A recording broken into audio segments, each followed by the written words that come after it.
राज्यात विधानसभा निवडणुकी अगोदर ओबीसी आणि मराठा आरक्षणाचा विषय गाजला होता। त्याच संदर्भात आज विधानसभेच्या निकालानंतर लक्ष्मण हाके पुण्यामध्ये पत्रकार परिषद घेतात। निवडणुकीच्या निकालानंतर आता तुम्ही पत्रकार परिषद घेताय, काय नेमकी तुमचा आरक्षणाचा किंवा ओबीसी आंदोलनाचा फायदा झाला असं वाटतं? बघा, या महाराष्ट्रामध्ये ओबीसीनी त्यांचा इन्फ्लुएन्स या महाराष्ट्रामध्ये दाखवलेला आहे। आणि निवडणुकीच्या निकालाच्या अगोदर मी प्रेसमधून सांगितलेलं होतं, तुम्ही प्रेसचे फुटेज काढू शकता, की या महाराष्ट्रामध्ये फक्त हरियाणा पॅटर्न नाही तर दुप्पट हरियाणा पॅटर्न आहे। कारण गावगाड्यामध्ये मी 61 सभा घेतलेल्या होत्या, त्यावेळी लोकांचा जो फीडबॅक होता तो एकदम असा म्हणजे आश्चर्यचकित करणारा फीडबॅक होता। महाराष्ट्रामध्ये मला नाही वाटत की कुणी अशा पद्धतीचा कॉन्फिडन्स व्यक्त केला होता, पण लक्ष्मण हाकेनं प्रेस समोर उघड सांगितलेलं होतं की हरियाणा पॅटर्न दुप्पट या महाराष्ट्रामध्ये। निकाल लागलाय, निकालानंतर ओबीसी तुम्ही म्हणताय की माझ्यामुळे अनेक उमेदवार पडले आणि अनेक जण आले। निश्चित मी त्याची आकडेवारी तुम्हाला दाखवलेली। काल जरांगे नावाच्या माणसानं सांगितलं की हा कुठं गेला आणि त्याला 800 मतं पडली। त्याला मी आकडेवारी वस्तुनिष्ठ माहिती आज प्रेसच्या माध्यमातून सांगितलेली आहे। ज्या 9 मतदारसंघामध्ये आम्ही उमेदवार उभे केले होते तिथलं मतदानाची आकडेवारी सांगितली आणि उर्वरित ठिकाणी आम्ही उघड महायुतीला पाठिंब्याची भूमिका घेतली होती। त्यामुळे जरांगे हा खोटं बोलत होता, एकदम शिवराळ भाषेत बोलत होता आणि काल ते नैराश्यपोटी असू शकतं। म्हणून आज प्रेस घेऊन महाराष्ट्रातल्या लोकांना ओबीसी बांधवांचे आभार मानण्यासाठी मी ही प्रेस घेतली। म्हणलं की लोकसभेला अनेक ओबीसी नेते उमेदवार पडले, त्यामुळे आता विधानसभेला त्याची तुम्हाला सगळी प्रचिती पाहायला मिळते। यस, निश्चित। बीडमध्ये काय झालं? ज्या बीडमध्ये बाप्पा सोनवणेंनी आव्हान दिलेलं होतं की 6च्या 6 उमेदवार निवडून आणणार, तिथं 6च्या 6 महायुतीचे आलेले आहेत। त्यामुळे काळा जिल्हे, सांगली जिल्हा, काय झालं सांगलीमध्ये? जिथं काँग्रेसचा माणूस निवडून आला लोकसभेला, तिथं 2 जागा सोडल्या तर बाकी सुपडा साप सगळीकडे ओबीसीनी आपला इन्फ्लुएन्स दाखवलाय।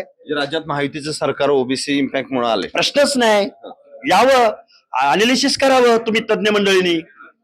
पण महायुतीतले आलेले नेते म्हणतात लाडकी बहीण असेल किंवा इतर धार्मिक ध्रुवीकरण असेल, शासनाचे अनेक धोरणा त्याला कारणीभूत आहेत। मी असं एवढं मी म्हणणार नाही की माझ्या ओबीसी मुळे चालेल। अनेक लाडकी बहीण योजना आहे। देवेंद्र फडणवीसांनी 1 लाख मराठा तरुणांना जे कर्ज उपलब्ध करून दिलं अण्णासाहेब पाटील महामंडळाच्या माध्यमातून, 5,500 कोटीचं व्याज भरतात। हे वास्तव मराठा समाजातल्या तरुणांनी मांडलं ना। त्यामुळे जरांगे म्हणतो माझेच मीच, मग माझे एवढे आले। अरे पण ते सगळे सागर बंगल्यावर जाणार आहेत ना, आणि त्यांचा फोटो लावला ना देवेंद्र फडणवीसांचा। मुख्यमंत्री देवेंद्र फडणवीस होणार आहेत किंवा माहितीचा नेता होणार आहे। त्यामुळे तुझे 205 आले म्हणून काय बारामतीचा माणूस होणार नाही मुख्यमंत्री। काही बोलतात, काही चिकडचं हे माझंच हे आलं हे माझंच। तू कोण नाही?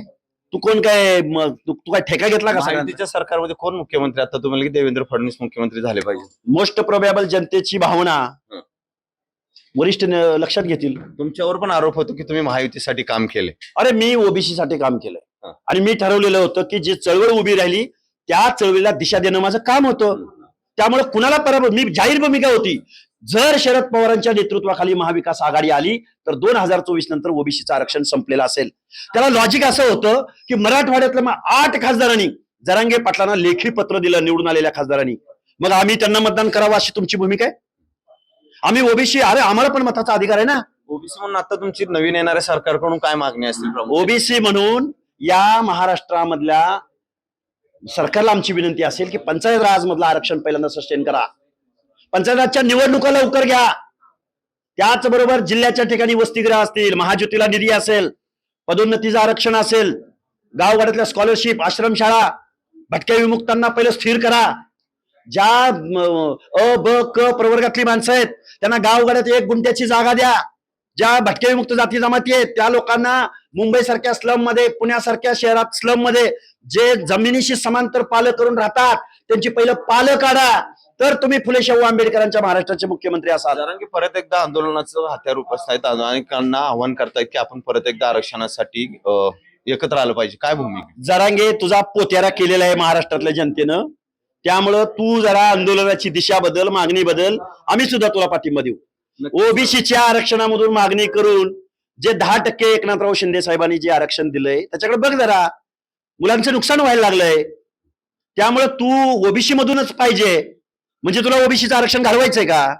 त्यामुळे अशी आडेल तट्टू भूमिका सोडून दे, कारण आम्ही कुणाला शिव्या देणारी माणसं नाही आहोत, आम्ही कुणाच्या विरुद्ध दंगली करणारी माणसं नाही आहोत, आम्ही महाराष्ट्रातल्या सगळ्या लोकांचा रिस्पेक्ट करणारी माणसं आहोत। आता महायुतीचं सरकार आले, खरं तर तुमची चर्चा विधान परिषदेसाठी होती, काय मागणी तुमची? अहो विधान परिषद वगैरे सोडा. अरे अर्ध्या लोकसंख्येचा वाईस विधान परिषद ही आमची काय हे ठरवत आहे का? अरे का जाऊ नये, ते ठरवतील. अरे वेळ आल्यावर बघू. अरे कॅबिनेट असं बहुजन कल्याण वगैरे नाही. महसूल मंत्रीपद, अर्थमंत्रीपद, गृहमंत्रीपद, शिक्षण मंत्रीपद, कॅपेबिलिटी बघा माणसाची आणि मग ठरवा. ज्याला संविधान माहितीये, अरे ते ठरवतील. मी मागणी करत नाही, ते ठरवतील. काय विधान परिषद घेऊन बसलाय? द्यायचं असेल तर चांगलं द्या, काहीतरी ओबीसीचे प्रश्न सुटतील असं. नक्कीच हे होते लक्ष्मण हाके या ठिकाणी आपल्यासोबत बोलत होते. कॅमेरामन अनिल सर, सचिन जाधव, साम टीव्ही न्यूज, पुणे. देश विदेशातील प्रत्येक घडामोडींचे लाईव्ह अपडेट मिळवण्यासाठी आता साम टीव्हीच्या सर्व सोशल मीडिया प्लॅटफॉर्मला लाईक, फॉलो आणि सबस्क्राईब करा. तसंच सर्व नोटिफिकेशनसाठी बेल आयकॉन प्रेस करायला विसरू नका.